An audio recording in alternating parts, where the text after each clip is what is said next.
సరే ఇప్పుడు సెటిలర్స్ ఎక్కువగా ఉండే కూకట్పల్లి నియోజకవర్గంలో జనసేన పార్టీ ఎక్కువగా ప్రభావం చూపలేకపోయింది. మరి ఇక్కడ ఆంధ్రాలో ఆ పరిస్థితి ఎలా ఉండబోతోంది? ఇప్పుడు సెటిలర్స్ అంటే 5.5 లక్షల ఓట్లు 5.5 లక్షల సెటిలర్స్ ఉండరు కదా! ఓ 1,00,000 ఉంటారు, 1,50,000 ఉంటారు. ఆ 1,00,000లో కూడా కాంగ్రెస్ పార్టీకి నిలబడిన అతను సెటిలరే. ఈయన సెటిలరే. అలాగే అని మాధవరం కృష్ణారావు కూడా అదే సెటిలర్ ఓట్స్‌తో గతంలో గెలిచినాడు.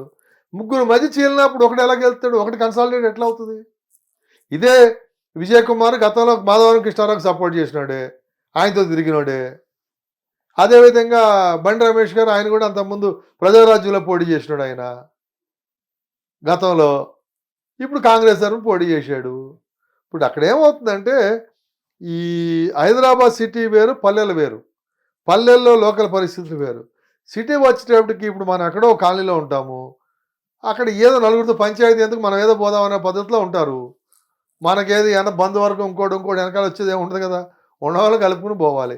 అక్కడికి 40,000 విజయ్ కుమార్కి వచ్చినాయంటే మంచి ఓటింగ్ వచ్చినట్టు అతనికి. నేనైతే ఎక్స్పెక్ట్ చేయాల 40,000 ఓటింగ్ వచ్చినాయంటే ఎలక్షన్స్ ముందు కూడా 40,000 వరకు అతనికి జనసేన పరంగా కాస్ట్ ఓట్లు అని అన్నారు. 40,000 వచ్చినాయంటే మంచి ఓటింగ్ వచ్చి నిజంగా బీజేపీలో అతనికి ఓట్లు వేయలా. బీజేపీకి దాదాపు 15,000 20 ఓట్లు ఓటు ఉన్నాయి అక్కడ. బీజేపీ వెళ్ళేసినప్పుడు వాళ్ళు ఓట్లు వేస్తే అతనికి వేయకుండా మళ్ళీ కృష్ణారావుకి వేశారు. ఇక్కడ బీజేపీ వాళ్ళు ఏం చేశారంటే ఎక్కడైతే కాంగ్రెస్ ఫైట్ ఇస్తుందో అక్కడ ఇండైరెక్ట్గా సిగ్నల్స్ ఇచ్చేశారు. ఏమరికి బీఆర్ఎస్ కోటేయమని మనం ఎలా గెలవన్న చోట రాష్ట్ర వ్యాప్తంగా జరిగింది అది. ఆ పద్ధతిలో మరి నిజంగా చెప్పాలంటే బీజేపీతో పెట్టుకోకుండా ఆయన పోటీ చేసినట్టు ఒక రకం ఉండేది. నా ఉద్దేశం అయితే ఆయన ఈ తెలంగాణ ఎలక్షన్లో బీజేపీకి బీఆర్ఎస్కి ఫేవర్ చేయడానికి జనసేన తీసుకొచ్చి ఓటు చీల్చే కార్యక్రమం పెట్టింది అనేది ఒక ప్రచారం జరిగింది. అది వాస్తవ రూపం కూడా దాల్చింది. అసలు ఆయన పోటీ చేయకూడదని నా పర్సనల్ ఒపీనియన్. తెలంగాణలో ఆయన ఏమి గవర్నమెంట్ ఫామ్ చేయలేడు. అలా అని ఇప్పుడు ఒక కుకటబెల్ తప్ప ఎక్కడ డిపాయిల్ రాలా, నోటా ఓట్లు రాలా. అంటే ఇంకేం చేస్తాడు ఆయన బీజేపీ తెలుసు కాబట్టి బలవంతంగా పవన్ కళ్యాణ్ గారిని బలవంతం పెట్టుకుని ఏది కాంగ్రెస్కి డిసడ్వాంటేజ్ చేయడానికి చేసిన పని అది. కాంగ్రెస్ కూడా జిహెచ్ఎంసీ ఎలక్షన్లు అప్పుడు అందరూ రకరకాల ప్రచారాలు సెటిలర్స్ ఓట్లు పడలేదు కాంగ్రెస్ కానీ అవి పడకుండా 6% 28% ఎట్లా వచ్చింది నీకు? ఎక్కడి నుంచి వచ్చినాయి? జిహెచ్ఎంసీ ఎలక్షన్లో 6% కాంగ్రెస్ ఓటింగ్ జిహెచ్ఎంసీ లిమిట్స్ ఈ 29 కాన్స్టిట్యున్సీలో 28% ఎట్లా వచ్చినాయి నీకు? అవి బట్టే కదా. అయితే గుంపగత్తగా నీకే వస్తాయని ఎలా అనుకుంటావు? లోకల్ ఇప్పుడు మా కాలనీ ఉంది, మా దగ్గర శ్రీనివాస్ యాదవ్ బ్రహ్మాండంగా రోడ్లు డ్రైనేజ్ అన్నీ చేశాడు. అట్లా జూబిల్స్ మాగంటి గోపినాథ్ అన్నీ చేశాడు. మరి వర్క్ చేశాడు కోటేరా, వర్క్ చేశాడు. ఇప్పుడు కేసీఆర్ మీద వ్యతిరేకత ఉంది కానీ లోకల్ ఎమ్మెల్యే పని చేసినాడు కోటేరా. అదే జరిగింది. ఎవరైతే ఎమ్మెల్యే ఇప్పుడు మాధవరం కృష్ణారావు బ్రహ్మాండంగా కాన్స్టిట్యున్సీలో రోడ్లు కానీ అవి కానీ బ్రహ్మాండంగా చేశాడు. వెయ్యిరా ఓట్లు. అది అది ఆలోచన చేయకుండా ఏదో ఒక కామెంట్ చేయడం కాదు. ఎందుకు వేయాలి? దానికి రీజనింగ్ ఉండాలా. అట్లా ఇప్పుడు నిజాంపేట ఉంది, ప్రగతి నగర్ ఉంది, ఆ ఏరియా రోడ్లు అన్నీ ఎవరు వివేకా గౌడ్ చేయించాడు కుకట్బుల్లాపూర్ ఎమ్మెల్యే. మరి డెవలప్ చేసిన వాళ్ళు ఎవడేస్తారు, ఎటేస్తారు రోడ్లు? మనకు డెవలప్ చేసిన అయిపోతే రేపు నేను ఎవడో నమ్ముతాడా? అన్నీ ఉంటాయి అట్లా. అందు గురించి ఏంటంటే విశ్లేషణ అనేది కరెక్ట్గా అన్ని యాంగిల్లో చేయాలి. ఏదో గాలి మాటలు మాట్లాడకూడదు. అట్లా జనసేనాని వారాహి యాత్రని మర్చిపోయారా? అంటే ఉండొచ్చా, ఉండకపోవచ్చా? ఇప్పుడు వారాహి యాత్ర ఆయన చేసేటప్పటికి ఇప్పుడు నిజానికి చంద్రబాబుని అరెస్ట్ చేయడంలో కుట్ర ఏంటంటే అటు వారాహి యాత్రని ఇటు చంద్రబాబు లోకేష్ యాత్రకి హర్డిల్స్ క్రియేట్ చేయడానికి అరెస్ట్ చేశారు. మరి ఆయన జైల్లో ఉన్నంతసేపు కొడుకు యాత్ర చేయలేడు కదా. సో ఆ 52 దాదాపు 2 months వీళ్ళకి పొలిటికల్గా వ్యాక్యూమ్ క్రియేట్ చేశారు. వాళ్ళు ప్రజల్లోకి వెళ్లకుండా ఈ దొంగ కేసులు పెట్టి నియంత్రించే ప్రయత్నం చేశారు. అదేవిధంగా పవన్ కళ్యాణ్ వైజాగ్ వెళ్తే వెళ్ళనిచ్చారా? అదే ఫ్లైట్లో తిరిగి పంపించారు. వారాయాత్ర కాదు వేరే దానికి వెళ్తేనే వెళ్ళలేం లేదు.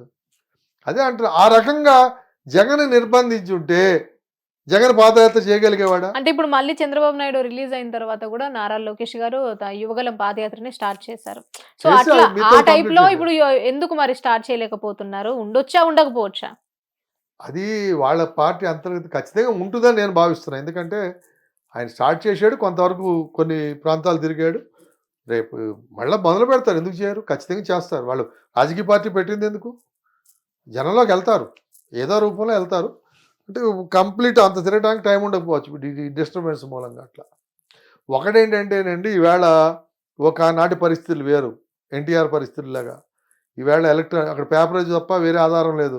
ఆడు కనబడితే తప్ప ఒకళ్ళకి తెలియదు. ఈవేళ అట్లా కాదు. సోషల్ మీడియా, ఇప్పుడు యూట్యూబ్ ఛానల్స్ అసలు అదేంటి దాంట్లో డేటా ఉంటే చాలు. ప్రతి వర్డ్కి కూడా న్యూస్ అంతా కూడా ఎక్కడేం జరుగుతుందో తెలిసిపోతుంది. అందు గురించి ఏంటంటే ఆయన తిరగకపోయినా జనంలోకి వెళ్ళే సిగ్నల్స్ వెళ్ళిపోతున్నాయి అట్లా. అంటే సార్ ఇప్పుడు పవన్ కళ్యాణ్ గారిని మాట్లాడితే ప్యాకేజ్ స్టార్ 3 పెళ్లిళ్ళు అంటున్నారు. రాజకీయంగా ఎదురుకెళ్ళినాడు మాట్లాడతాడు. అట్లా అనుకుంటే నేను మాట్లాడకూడని ఉద్దేశం నాకు లేదు. కానీ రాజశేఖర్ తాతకి ఎంతమంది పిల్లలు, మరి ఇతనికి ఎవరికి జగన్మోహన్ రెడ్డికి అసలు భార్య ఉన్నా కానీ ఇంకెంతమంది ఉన్నారు, వాళ్ళ ఆయనకి ఎంతమంది ఉన్నారు, జయచిత్రాన్ని వీడియోలే ఇవన్నీ మనం మాట్లాడితే అసభ్యంగా ఉంటుంది, అసహ్యంగా ఉంటుంది. సో అతను వ్యక్తిగత జీవితం అతను తనకి సరిపడలేదు. ఇప్పుడు కొట్టుకు చచ్చే కన్నా ఇష్టపూర్వకంగా మ్యూచువల్ కన్సర్ట్లో డైవర్స్ తీసుకుని నీకు వచ్చిన నొప్పి ఏంటి? అతని వ్యక్తిగత జీవితం. ఇప్పుడు అట్లా అనుకుంటే జగన్మోహన్ రెడ్డి వ్యక్తిగత జీవితం, వాళ్ళ ఫ్యామిలీ వాళ్ళందరూ వ్యక్తిగత జీవితాలు మాట్లాడితే వాళ్ళకి అసలు జ్ఞానం లేదు. సొంత చిన్న ఆయన గురించి ఆ మర్డర్ కేసు నుంచి తప్పుకోవడానికి అతని క్యారెక్టర్ని ఇంకొక ఆమె ముస్లిం ఆమె పెళ్లి ఆమెతో ఉన్నాడని చెప్పి సొంత చిన్న క్యారెక్టర్ని అసెస్ చేయాలనే దుర్భాగ్య పరిస్థితులు. మన ఇంట్లో మనం బయట పెట్టుకోము.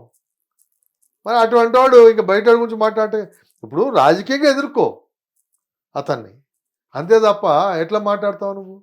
ఇప్పుడు ఓకే ఆడు 10 పెళ్ళిళ్ళు చేసుకున్నాడండి, సమాజానికి వచ్చిన నష్టం ఏంటి? సామాన్యుడికి వచ్చిన నష్టం ఏంటి? సామాన్య కష్ట నష్టం తీర్చలో అది ఏమైనా ఇబ్బందా మనకి? అది ఆలోచించాలి తప్ప వ్యక్తిగత జీవితం.